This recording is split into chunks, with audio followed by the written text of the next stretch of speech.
families sometimes can be damaged by the addictive behaviour of somebody, you know, and they in turn take up their own, I suppose you could call it kind of unhealthy ways of coping. Number one, I suppose, yes, I have been damaged by somebody else's behaviour, but second of all then that I can change my life and I can have a better quality life. And really importantly, we emphasise to people that I can have a better quality of life whether or not the addict in my life changes. You know, and that's a really important point. I think that sometimes people believe that my happiness is dependent on whether you get recovery or not. And we try to teach people that is not necessarily the case, you know. How can you change? How can you just start to accept that you can't make him do something that he doesn't want to do?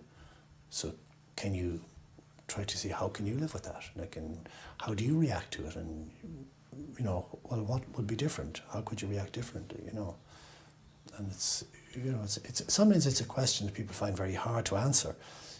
But in my experience, when they actually start to talk about it, they realise all of the things that they do, that they say, you know, why am I doing that? You know, and oftentimes it comes down to either accepting some behaviour that's unacceptable, putting up with constant unacceptable behaviour, but then being angry because of it. Do you know what I mean? It's this kind of contradiction. And then saying, well, I can't do anything about it. Well, and I would say, well, you can't do anything about the behaviour, but you can certainly do something about the way you are.